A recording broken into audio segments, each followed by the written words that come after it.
What's going on YouTube? So the Audi Q7 has long been a staple of the three-row luxury SUV market, and Audi makes changes each year. And that's why we're with the latest 2026 model today, with a significant amount of new standard features. So what's new this year, and is it still a great choice? Well, let's go ahead and find out.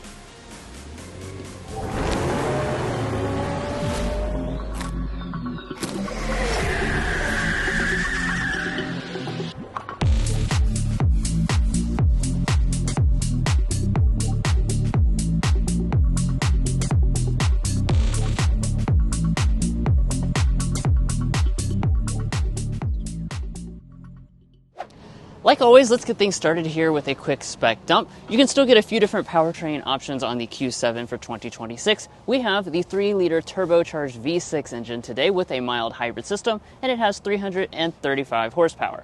It's paired to an 8-speed automatic transmission and quattro all-wheel drive, and combined fuel economy is 20 mpg. Now, the base price in 2026 is $62,000, and if you're looking to buy one or any new vehicle, we'd encourage you to go to carconfections.com/newcarquotes to get the best price. Now, of course, we'll be taking it out for a spin. While we're on that spin, we'll get things like our sound level reading, as well as discuss resale and reliability at the end. But let's go ahead and close up the hood so we can get into the exterior as well as the inside. So as far as the exterior is concerned, Audi refreshed this model last year with some design tweaks all around the vehicle. That does continue on for 2026. However, what is really different for 2026, and I just want to say right from the top here, is that Audi is giving you a lot more standard equipment really across the entire range. So a lot of features kind of fall down a trim level this year, giving you a lot more bang for the buck. Now, getting into our specific model here, we've got the Premium Plus. We've got that signature Audi grille up here in the front, the blacked out badges. Everything looks really nice and sharp here on this blacked out model. And then of course, as we go over here to our headlights, you're gonna get premium LED headlights on every single version, but there's a couple stages of upgrades that you can get. You can get a high-end matrix laser headlight on your Prestige model, and that has the full gamut of animations and customization ability. And then, of course, as we look at the back of this Q7, it continues with that signature design. Yeah, absolutely. It definitely is pretty classy. Let's break down some of the individual design touches. We have a spoiler up here at the top, an exposure wiper, and let's take a look at our taillights. Of course, lighting is a big, Audi element, and we are going to have some really nice taillights. So as you can see, our brake light is LED. We have the dynamic turn signal. However, I'm really disappointed to tell you that even in 2026, we still have the incandescent reverse light. I wish they would go ahead and switch that out. Now, when it comes to the lower diffuser, I'm happy to also tell you that you have the real exhaust outlets. And as far as tow rating, you can tow up to 7,700 pounds with the V6. Just be aware that the 4-cylinder does tow quite a bit less at around 4,400 pounds. Jumping into our wheels, we've got a lot of different selections for 2026. Today, of course, we've got that black optic package, and that gives you the blacked out 21-inch alloys with kind of a gray finish as well. I think these look really fantastic, especially with the dark logo right there in the center. It really matches with the overall theme of this model. Now, one thing I want to go ahead and mention is a new package called the Prestige Sport Package. So the best way to think about this is that this will be bringing in a lot of the design elements, actually most of the design elements from the Audi SQ7. So it's giving you a really, really sporty and aggressive design that actually one-ups even what you get on a black optic package. Now, as far as our mirrors are concerned, of course, you've got all the features that you would expect. And if you get the Premium Plus and above, that's where you get the auto dimming and power folding. Now, at the side, overall vehicle length is 199.3 inches, and of course, all of our window surrounds and the roof rails are blacked out for this model. And one of the features I'm happy to tell you continues for 2026 is the fact that all of your active safety features are standard equipment. That was something that was added last year. But guys, there's a lot of new standard features on the inside that we need to talk about. But first, if you're new here, we're brothers, and we've been reviewing cars since we were 12 and 16. We started young, and since then, we've reviewed over 2,000 cars at every price point. No matter what you're looking for, from sound level readings to cargo measurements, we'd love for you to subscribe to be a part of our Car Confections family. Let's learn a lot and have some fun with all the latest cars. All right, now let's go ahead and check out the interior. First, here's our Audi key fob. As you can see, nice look to this with the piano black and metal finish. Smart entry is standard equipment. Getting inside the vehicle, just reach behind the handle. That will unlock the door. And then let's check out the interior of this Q7. Very rich look to this, especially when we have it finished in this brown color option. Now, getting into the seats first of all, just like all the other Audis in the lineup, you have standard real leather seats. That's what we have today, so good look to these, feels nice and premium. Again, you have the brown option, which is one of my personal favorites, but you have some other color options as well. And then you can get available Valcona leather if you want something a little bit more premium overall. Also, that new Sport Prestige package will give you the sport seats from the SQ7. Now, as far as the adjustments, you have 12 ways of power adjustment as standard equipment. Prestige models add the massaging ability, and you can also option on 18-way adjustment for more customizability. Of course, you have memory seats over there on the door trim, and let's go ahead and climb on inside. So close up the door here. I want to demonstrate the new soft close doors for the Premium Plus trim level. Now, as far as materials are concerned, beautiful materials, including brown leather across the armrest, leather through there, soft touch plastic, as well as a genuine open pore wood trim. We've got a leatherette finish to the top part of the dashboard. More of that open pore wood goes all through here, as well as down along our center tunnel. More of the leather down on the sides there, and everything does fit together super nicely, as we expect for a German luxury SUV. So let's fire it up now with the push button start.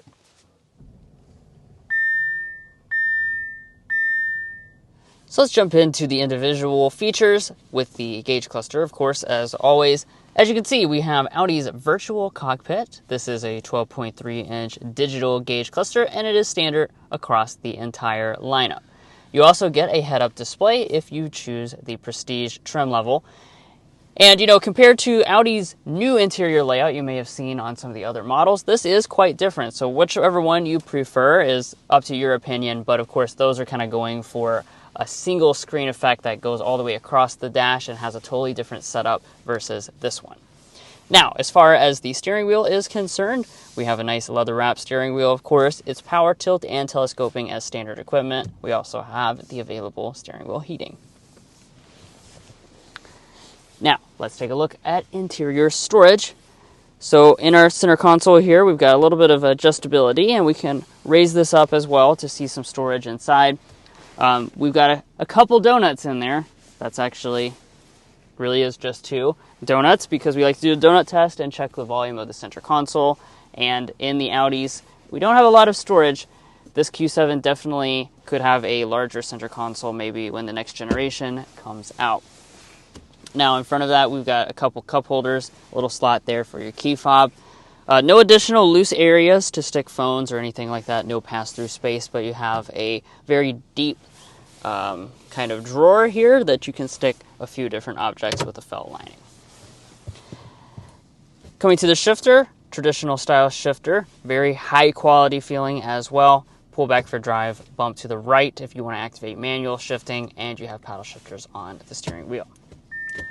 Heading into reverse, here is our 360-degree camera system. As you can see, pretty good resolution to this. It's got active trajectory. You can also enter into a 3D view and spin all around the vehicle. And just press that P there for park. You also have an electronic parking brake. Now as we move to the right, we will go ahead and move to the volume knob next. So we have a 19-speaker Bang & Olufsen sound system on the Premium Plus and the Prestige as standard equipment. You can also get a higher-end Bang & Olufsen as available feature, but let's go ahead and hear this one.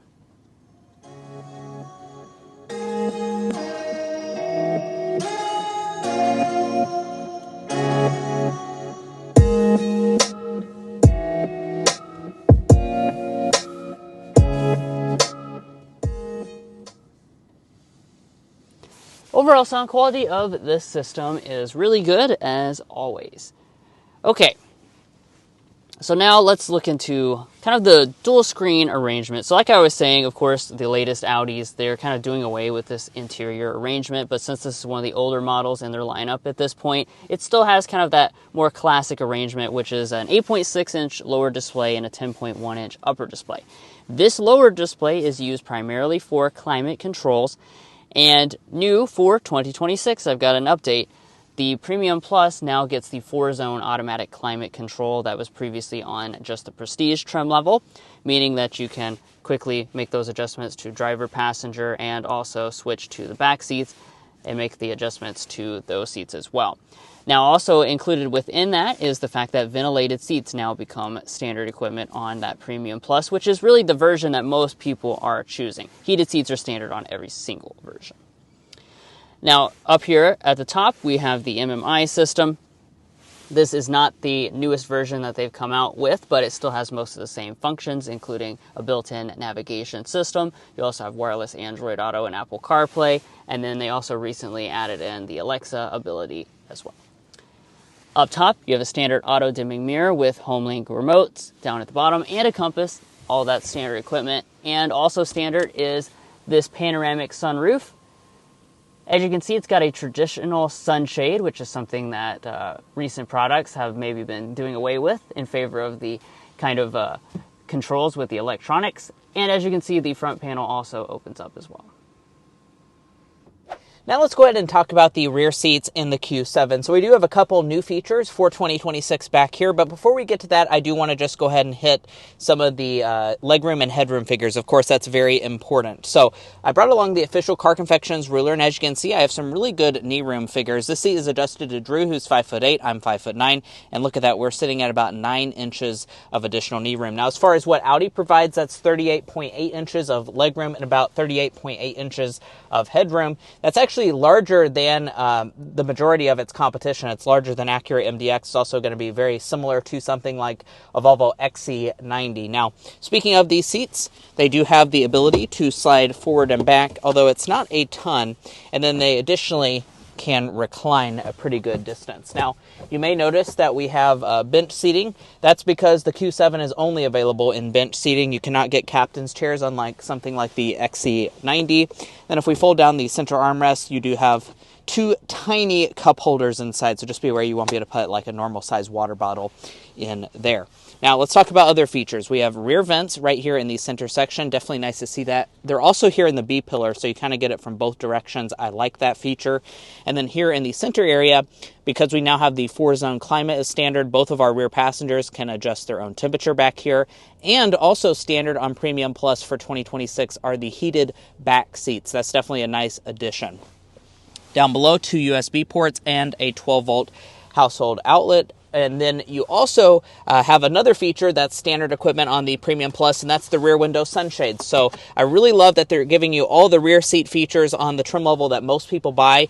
And as far as the door trim itself is concerned, really nice stuff. We have wood trim, lots of leather going all through the center section, and there's also quite a bit of door storage. Honestly, that will probably come in handy because there's not a lot of storage in the front of the cabin, so that rear door storage is going to come in nice.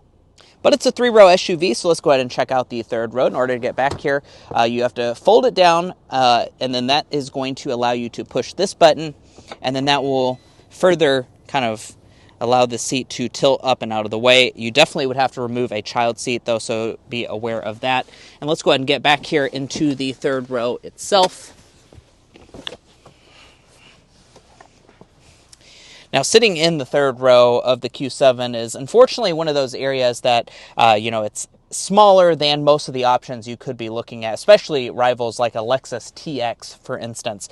We're sitting at about 29 inches of legroom. I brought the ruler back here. Of course, there is 0 additional knee space, so nothing to consider there, and about 36 inches of headroom. So even, I'm 5'9", like I said, I'm not that tall, and my head is kind of scraping the ceiling. So definitely larger individuals will not like the third row here in the Q7. Now, as far as features are concerned, we do have a couple features. So over here you have an armrest. It is not padded though. You have a cup holder, and one of the things that I'm not happy to see is that there's still no vents here in the third row. So you'll be hot or cold depending on what temperature it is outside. Now, as far as how it rates on the third row rating scale, because of the really lack of space back here and lack of features, I'm going to say this is fit for kids only. And I do want to point out overall seating capacity on this model is 7 passenger because there's just 2 third row seats back here.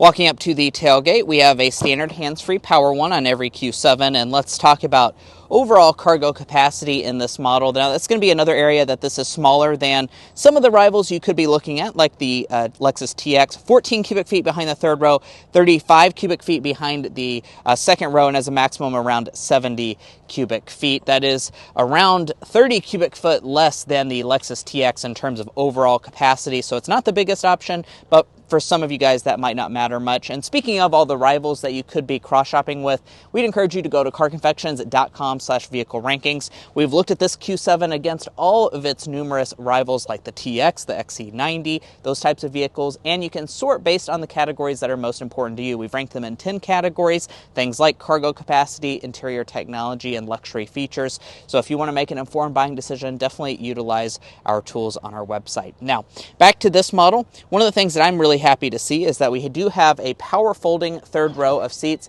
That's actually standard equipment, so you can easily fold the third row with just the press of a button. MDX and the XC60 do not have that. And then as far as the second row, unfortunately not any handles, so I will have to go up there and do it manually.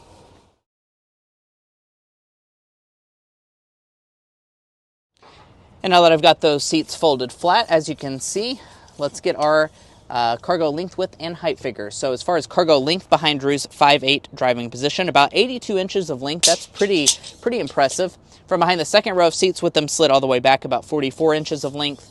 And then behind the third row, expect about 20 inches of length. Opening is 48 inches wide. That is quite good. And then height is a little bit on the short side, a little over 29 inches, so not great in the height department. Now, one of the buttons over here on the side is actually to lower the air suspension all the way down. So as you can see, the vehicle is really lowering a lot of height. So that makes loading things in super easy. Yeah, as a matter of fact, we're under 30 inches as our load-in height. That's really exceptionally good for a vehicle in that segment, and that's one of the benefits of the air suspension. Underneath of the floor, there is no spare tire on the Q7.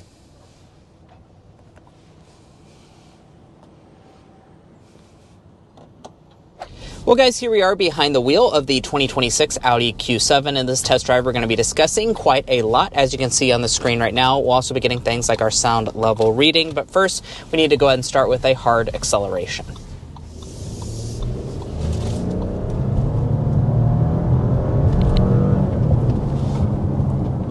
Very nice. So we went up to about 60 miles an hour with our quick burst of acceleration. And I have to say the same thing as I've said in the past. This Q7 feels very quick overall. It's actually surprisingly quick, when you consider that the power figures are not enormous, even though it does have the turbo V6 engine with 335 horsepower. Yeah. So as far as the overall 0 to 60, it's 5.7 seconds for this Q7. 55 is what they internally call the V6 option. So that is quite quick for a 3-row SUV like this. Now, the base engine is a 2-liter turbo 4-cylinder that makes 261 horsepower, 273 pound-feet of torque. We've also reviewed that actually last year. We did one with the 4-cylinder. So if you're interested in checking out what that may be like, you can hop on over to that video. It's not a horrible amount of power. However, I think really the key element when it comes to this Q7 is the extra luxury and refinement that you get with the V6. I certainly would want to check that box if I was picking a Q7 just because of that. It is faster as well, but I think really the main piece is just how smooth and refined it is. You saw from that acceleration there, it's incredibly smooth.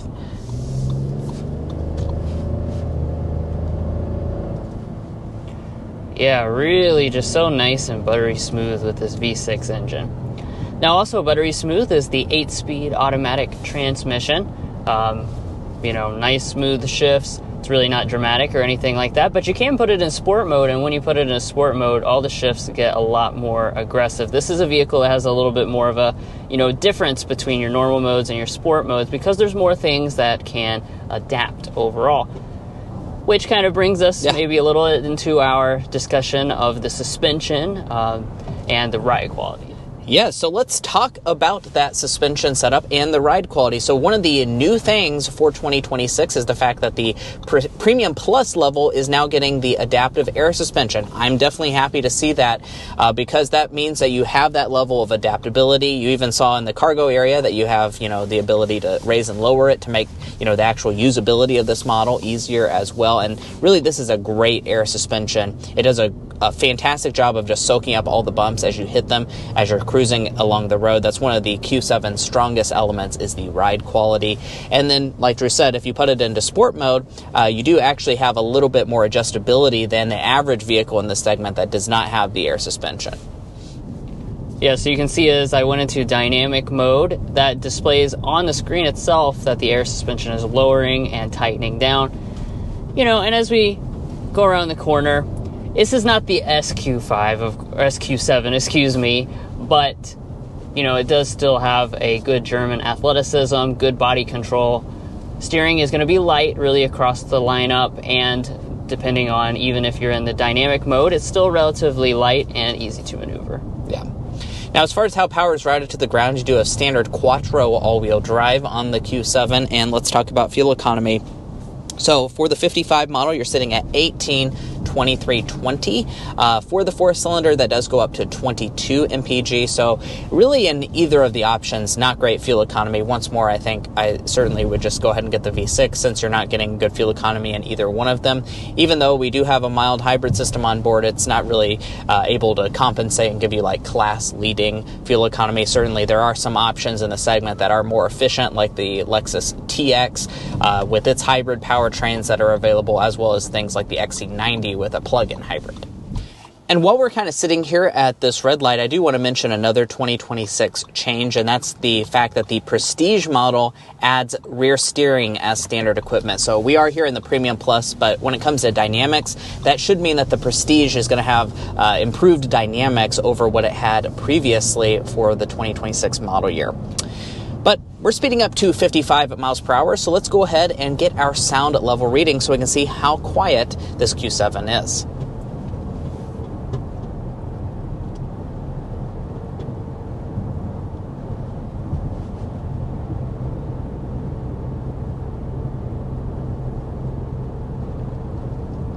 Very nicely done. 52.8 decibels is our sound level reading, going 55 miles per hour in this 26 Q7. We don't have to sit here and guess. We can go to carconfections.com/sound level readings and see how it compares to its rivals. And definitely that is a really good sound level reading for the segment. The Q7, the one that we tested out last year, was actually one of the quietest options in the segment, and that's going to continue with this sound level reading. It's very similar to the one we tested out last year, and really the reason why it's so similar to the one we tested out last year is because we have a change as well. So the one we had was a Prestige level, and that used to be the only model that got you the dual pane glass as well as some acoustic elements around the cabin to make it even quieter. Now for 2026, they're also including that on the Premium Plus level.